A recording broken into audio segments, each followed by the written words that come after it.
જે અત્યારે ઘઉંવાળા પડામાં જ આપણે ટ્રાયલ લેવા માટે આવી ગયા છે અને એ ધ્યાનમાં લઈને મંથન હાલતું હતું કે ભાઈ અત્યારે આ યુગમાં આ ટેકનોલોજી આવી છે પણ છતાં પણ આપણે વાવેતરમાં કેમ નિષ્ફળ જાય છે, વાવેતર આપણું કેમ બરાબર નથી થતું. બહુ પ્લાન કરવાથી, બહુ વિચારવાથી આપણે એક સરસ મજાનો આઈડિયો આવી ગયો. જે ઉપારપુ લગાડતા હતા, પાછળ વાવેતર, એની પાછળ ઉપારપુ, એની પાછળ સમાર, જે વરસાદ થયા પછી વાવેતર માટે, તો હવે એના બદલે આપણે મોરપગાનો ઉપયોગ કરી દીધો છે.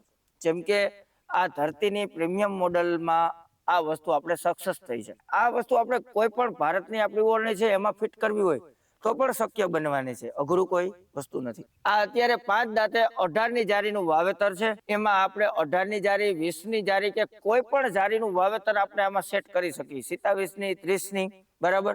બીજા નંબરમાં એની પાછળ આપણે મોરપગા પણ સેટિંગ થઈ શકે છે અને સમાર. હવે એ જારીનું મતલબ સોલ્યુશન થઈ ગયું. તમારે કોઈ પણ જારીએ વાવેતર કરી શકો, વગર ચાહે વાવેતર કરી શકો.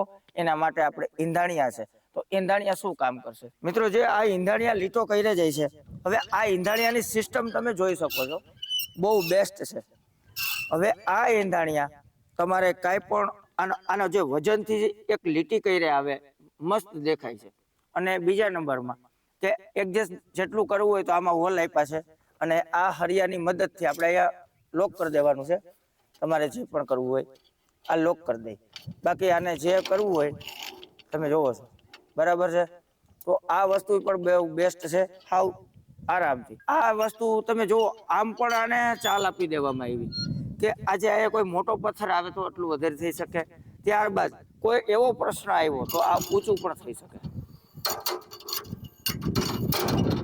એટલે આ માપે એવો હેવી પાઇપ હોય તો પણ આને ક્યારે પણ નુકસાની થવાની નથી. આ સક્સેસફુલ વસ્તુ કરવામાં આવેલી છે, બરાબર. પ્લસ હવે આપણે વાત કરી જે ફિટિંગની મોરપગાની, તો આ મોરપગામાં આપણે તમે જુઓ, એક આપણે આગળ ફિટ કર્યું, એક પાછળ. આપણે પાટલા સીરી નાખ્યા બધાય. આજે ફિટિંગ કરવાની એક રીત પણ આપણે બહુ સરસ મજાનું ફિટિંગ થઈ ગયું છે કે એક અહીંયા વચમાં જે સપોર્ટ આવે તો એક આપણે આગળ લીધું કે ક્યારેય ફાટો આવવાની પણ શક્યતા ના રહી અને હામાં ભટકાય પણ નહીં. આ વસ્તુ આપણે બહુ મજા આવી છે. અહીંથી ધૂળ નીકળી જાય, અહીંથી ધૂળ નીકળી જાય, બરાબર. એટલે અહીંયા કોઈ પ્રશ્ન આવવાનો નથી, બરાબર. અને આમે અહીંયા થોડીક જગ્યા રહીએ હાયર પૂરતી, તો ત્યાં તો દાતાએ નિંદામણનો નાશ કરી જ નાખ્યો હોય છે. પોસી જગ્યા થઈ જ ગઈ હોય તો આજે હમારને બેસવામાં તકલીફ પડવાની નથી. તો મિત્રો હવે આપણે બેલેન્સિંગ વ્હીલ વિશે જાણી કે ભાઈ ખરેખર બેલેન્સ વ્હીલ જે આપેલા છે એનો ફાયદો શું. તો મિત્રો બેલેન્સ વ્હીલ જે છે ને, પાટલામાં ટાયર નથી, એ પાટલામાં આપણે બેલેન્સ વ્હીલ ફિટ કરી દીધા. એટલે જે ઓરડીનો વજન છે ને એ પાટલામાં હોય છે, એટલે થોડોક વજન એ પાટલામાં પણ આવે. જ્યાં આપણા ટ્રેક્ટરના ટાયર આવેલા નથી ત્યાં બેલેન્સ વ્હીલ, અને બેલેન્સ વ્હીલ નથી ત્યાં ટ્રેક્ટરના ટાયર, એટલે પાટલા બધા એક સરખા વજનથી જગ્યા બેહે. એટલા માટે મેં એમાં વચમાં ફિટ કરી દીધા. એ પણ નડતરૂપ નથી બનતા. બેલેન્સ વ્હીલથી એક ધારું વાવેતર થાય, ના ઊંડા શીસરું થાય. આજે અમુક ઝીણા પાક હોય ને વધુ ઓરણી ઊંડી બેસી જાય તો ઊંડું વયું જાય, પણ એક સરખું હાલે.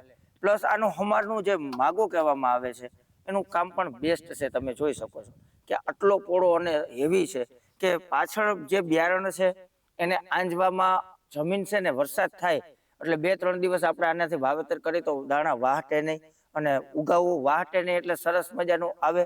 અને આ ઓરણીમાં તમે જાણો જ છો કે એક પછી એક દાણાનું વાવેતર થાય. એટલે આજે આપણે 1 વીઘામાં 5 કિલો દાણા ઓછા જોઈ. તમે 50 વીઘાનું વાવેતર કરો તો તમારે અત્યારે આ મોંઘા બિયારણમાં તમને કેટલો ફાયદો થાય છે. માં આ ખાસિયત મોટી છે કે ભાઈ તમારે દાણાની બચત થાય, એક પછી એક દાણો પડે અને મોટું ખાલું પણ ન પડે. એટલે શું થાય કે ઉત્પાદનની દ્રષ્ટિએ વધારો થાય. આજે જ્યાં વધારે દાણા પડી જાય તો ત્યાં પણ ઉત્પાદન ઘટે છે, અને એક પછી એક દાણો પડે કે ખાચો ના રહીએ, આ રીતે વાવેતર થાય. આજે આખું વાવેતર આપણે આમ તમે જોવો તો થડકો આવવાથી દાણા વધારે જાય, થડકો ન આવવાથી દાણા ઓછા જાય, આવા બધા પ્રશ્નો થાય છે. સેટિંગ કરતા ના આવડે તો આમાં કાંઈ સેટિંગ પણ ના કરવું પડે, ખાલી ગેર ચેન્જ કરવાના અને તમારે એક જ હરખું વાવેતર થાય.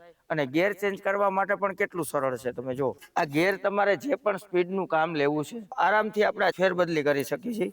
જો આને ફેરવી અને આને જે તે ફેરવવું હોય ત્યાં આપણે આને ફેરવી શકીએ છીએ. તો આ પણ એક સરસ મજાની વસ્તુ છે. આમાં કે કોઈ પણ ને કઈ સેટિંગ કરવું, તમને ખબર પડી ગઈ કે આપણે આ ગેરમાં હાલે છે.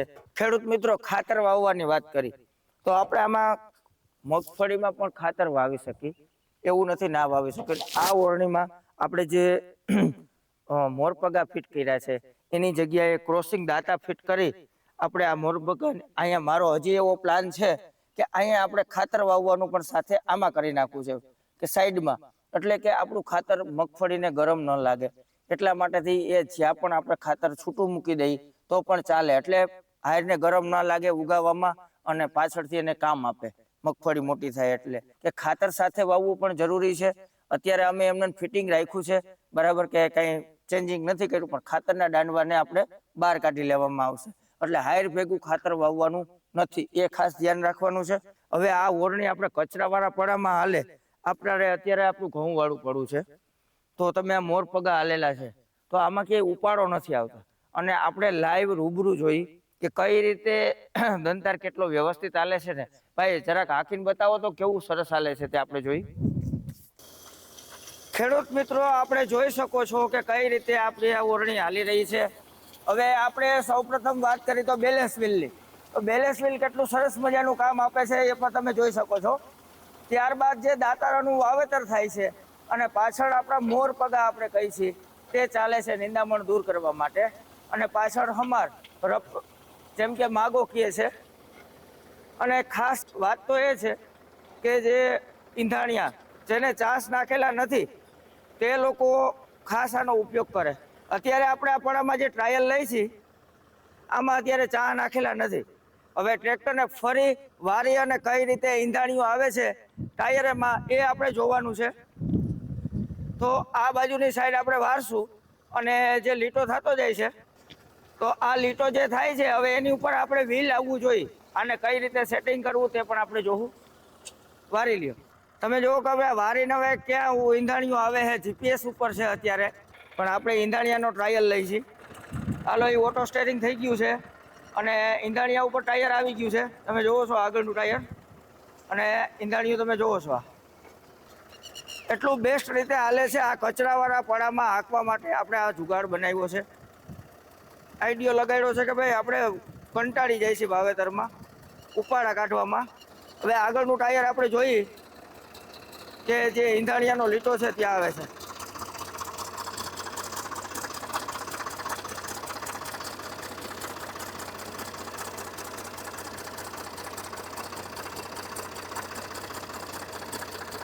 તમે જોવો કે મોરપગા કઈ રીતે હાલે, બેલેન્સ વ્હીલ કઈ રીતે હાલે છે. તમે બધુંય ખાસ માર્ક કરજો.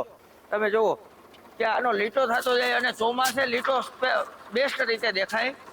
અત્યારે આપણા કચરાવાળા પડવું છે તો જો એમાં કઈ નડતરૂપ બનવાનું નથી ક્યારેય ઈંધાણિયામાં. અને મોરપગામાં પણ ક્યાંય તકલીફ રહેવાની નથી. પછી આ હમારની સિસ્ટમ જોવો, એ પણ બેસ્ટ રીતે હાલે છે. અને આ છે અત્યારે જે જાય છે એ લીટા ઉપર આપણું ટાયર હાલે છે બરાબર છે. કે આની હવે સેટ કેમ કરવું એ પણ તમને માપ નાખતા શીખડાવી દઉં હમણાં. પણ અત્યારે આ વાવેતરની ઓરણી વિશે ખાસ જોવા લાયક છે. હવે તમારું વાવેતર સારું હોય છે, ઉગાવો સારો હોય છે તો જ સારું ઉત્પાદન મળવાનું છે, બાકી મળવાનું નથી. અને આ હમારનો જે ઊંચાઈને લીધે જમીન આખી પ્લીન કરે છે તમે જુઓ. અને ચોમાસાની જગ્યા તો સાવ પ્લીન કરે, આ એકદમ લીસું કરે છે. તમે જોવો છો કે રોટાવેટર આપણે હાલેલું હોય એવું હમાર કામ આપે છે. જગ્યા રેવલ કરે છે. માગો એટલે કે બહુ મહત્વની વસ્તુ છે. આ જગ્યા રેવલ કરે એટલે તમારે પાછળ આપણે નિંદામણના હાથી હાકી બળદથી કે મિની ટ્રેક્ટરથી કે કાંઈ પણ થઈ તો એક જ હરખી રાપવું બેસે, પાટલા સમતલ રેવલ થઈ જાય.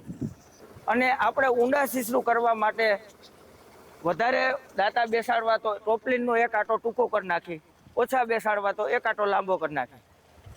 દાણા અંજાવા કેટલા તો કે 2 થી 3 ઇંચ એટલા બસ. હવે આપણે જોયું કે કઈ રીતે આખે ઓરણી હાલી આવી, હમાર કેમ હાલ્યો, મોરપગા કેમ હાલ્યા, બેલેન્સ વ્હીલ કેમ હાલ્યા, વાવેતર કેવી રીતનું થાય. હવે તમારે જાણવાનું કેટલું છે ખેડૂત મિત્રો કે ભાઈ અમે ઈંધાણિયા ઘણા ખેડૂત મિત્રોને ઘડીકમાં નક્કી નથી થતું કે ઈંધાણિયાને માપ કઈ રીતે નાખવું. ખેડૂત મિત્રો આપણે જે અત્યારે દાતા ફિટિંગ કરેલા છે એ 18 ની જારીએ છે. બરાબર છે, 18ની જારીએ વાવેતર છે. આ જે 18ની જારી છે તો આપણે ઈંધાણિયાનું માપ કેમ કરી નાખવાનું કે પેલા તો આપણે અહીંથી 18 ઇંચ માપવાનું. હાલો અહીંથી આપણે 18 ઇંચ માપ્યું તો 18 ઇંચ અહીંયા આવ્યું. બરાબર છે, અહીંયા 18 ઇંચ આવે છે, તમે જો બતાવજો. પછી ત્યાંથી હવે આપણે અહીંથી 9 ઇંચ લેવાનું. બરાબર, હવે 18 ને અડધા 9. હવે આપણે બે 18ની વચમાં ટાયર છે એટલે કે 9 ઇંચે ટાયર આવે છે, સેન્ટર ટાયરનું. તો ત્યાંથી 9 ઇંચ એટલે કે ટાયરના સેન્ટરથી 9 ઇંચ દાંતો આવ્યો.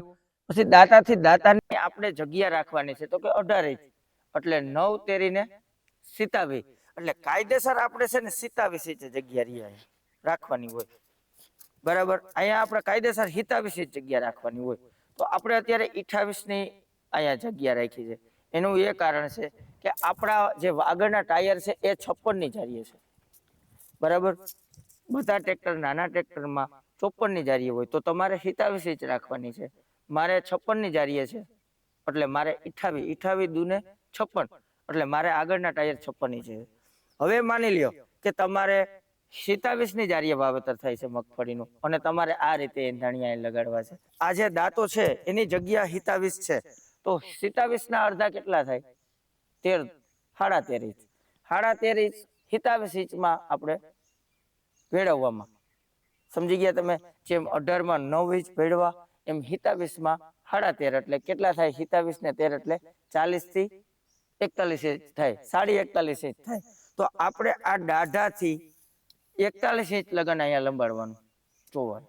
તો હવે આપણું આ છે ને કદાચ માની લ્યો કે આપણે 27ની જારીએ વાવેતર કર્યું હોય તો અહીંયા આવે 41 ઇંચે. તો 41 ઇંચે આપણે અહીંયા રાખીને તો આ દાઢો અત્યારે ક્યાં હોય? 27ની જારીએ હોય તો કે અહીંયા હોય એટલે આવે. બરાબર, ફરી આપણે જઈને આવે ને એટલે જે આગળનું આપણું ટાયર છે ને એ અહીંયા આવશે આ લીટા ઉપર. અહીંયા જે આ ઈંધાણિયાનો લીટો થયો છે એ જ ઈંધાણિયાના લીટા ઉપર ફરી ટાયર આવશે. બરાબર, એટલે આ રીતે માપ નાખવાનો છે, દોઢું કરવાનું છે. 18ની જારી છે તો દાંતાથી તમારે ઈંધાણિયું રાખવાનું છે 27. 27ની જારી છે તો એને દોઢું કરે 41, 41.5 ઇંચ થાય. માની લ્યો કે 30ની જારીએ વાવેતર કરવાનું છે તો એને દોઢું કેવી રીતનું થાય? તો કે 15 એટલે 45 ઇંચે થાય.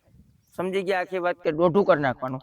દાંતાથી તમારે ઈંધાણિયું દોઢું, સાદી ભાષામાં કે અડધું પ્લસ વધારી દેવાનું એટલે તમારો પરફેક્ટ ઈંધાણિયાનો માપ આવશે. અને આગળના ટાયર 54 ઇંચની જારીએ હોય તો એનાથી 1 ઇંચ આમ તેમ હાંકવું કઈ રીતે એ તમે પાછળ પટ્ટીથી પણ માપી લ્યો તમે કે આપણે ટાયરને ક્યાં હાંકવું પડે. બાકી ઈંધાણિયાનું માપ આ રીતે રાખવાનો જેથી આપણું ટાયર બરાબર આવે. બરાબર, અને ખાસ અત્યારે ખેડૂત મિત્રો આમાં આપણે આડા રોટર આવે છે. આડા રોટરનું મહત્વ એ છે કે દાણા પછી દાણાનું વાવેતર થયું, સારો ઉગાવ આવ્યો તો જ સારું ઉત્પાદન મળશે. ખેડૂત મિત્રો આ વસ્તુ આમાં છે મહત્વની છે કે આની કિંમત છે એનું કારણ અને જે એના રોટર છે તે કાસ્ટિકના છે. એટલે આ બધી નાની નાની વસ્તુ આપણે ભેગી કરીએ એટલે આની કિંમત કોસ્ટલી થોડુંક ઊંચું પડે. પણ ખેડૂતો 50 વીઘાની મગફળી વાવે એટલે આ ઓરણી એને મફત થઈ જાય છે.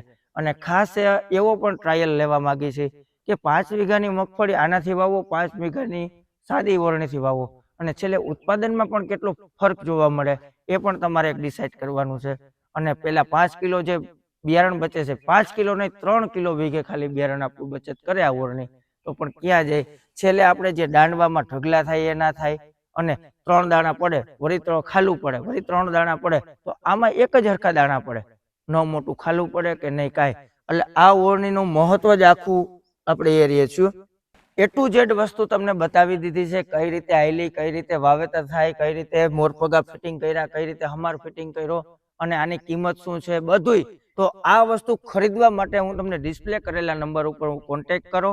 અને ખેડૂત મિત્ર કૃષિ મોલ આપણે જે ચાલુ કર્યો છે તેમાં ખેતીના બધા આધુનિક ઓજાર, A ગ્રેડ ઓજાર, સારી વસ્તુ ખરીદવાનો આગ્રહ હોય તમને તો તમે એક વખત ખેડૂત મિત્ર કૃષિ મોલનો કોન્ટેક્ટ કરો અને વધુ વિગત જાણો, આના વિશે જાણો.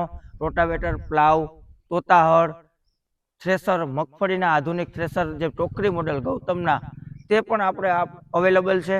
એટલે ખાસ ખેડૂત મિત્રો તમે ખેડૂતના દીકરા છો, હું પણ એક ખેડૂતનો દીકરો છું. આપણે ટ્રેક્ટર ચલાવતા સાથે કૃષિ મોલ યુટ્યુબ ચલાવી રહ્યા છીએ અને દરેક આઈટમ ખેડૂતને ઉપયોગી 5,000 મોંઘી હશે વસ્તુ પણ સારી હશે કે લાઈફ ટાઈમ એને કાંઈ ચિંતા નહીં રહે અને જેટલું સસ્તું એટલું મોંઘું અને જેટલું મોંઘું એટલું સસ્તું આ વસ્તુની જો તમે જાણશો ત્યારે તમે ક્યાંય પણ અટકશો નહીં અને હરેક કામમાં તમે પણ સફળ થશો. આ હું સફળ અત્યારે છું એનું કારણ છે કે આપણે કોઈ દી નબળા માઇન્ડથી કોઈ દી ધંધો નથી કર્યો, નબળા માઇન્ડથી કોઈ વસ્તુની ખરીદી નથી કરી. હું જે પણ લોખંડ લેવા ગયો તો ત્યારે મેં એને ભાવ વાયરે લેવા દેવા નહીં પણ સારી વસ્તુ વાયરે લેવા દેવા છે. આપણે સારી વસ્તુ હશે તો જ આગળ જઈ શકશું, બાકી તમારે શક્ય બનવાની નથી. 5,000 ના ભાવ ફેર તમને 50,000 ની નુકસાની કરાવશે અને 5,000 વધુ આપશો એ 50,000 નો નફો કરશે. જો આ વાત તમને મગજમાં બેહે તો તમે ખાસ આગળ નીકળશો અને જો તમને 5,000 જ દેખાય છે અત્યારે ભાવ ફેર તો તમે ક્યારેય એ વસ્તુ સમજી શકવાના નથી જે મેં અત્યાર સુધી તમને કીધી કે આ ઓરણીમાં આ છે, આ ઓરણીમાં આ છે, એ બધું મારું પાણી ઢોળશે કે એનો કોઈ મિનિંગ રહેતો નથી. તો હવે આ વિડીયો પસંદ આવ્યો હોય તો વધુમાં વધુ શેર કરજો અને નવા વિડીયોમાં મળશું. ત્યાં સુધી જય જવાન જય કિસાન, ભારત માતા કી જય.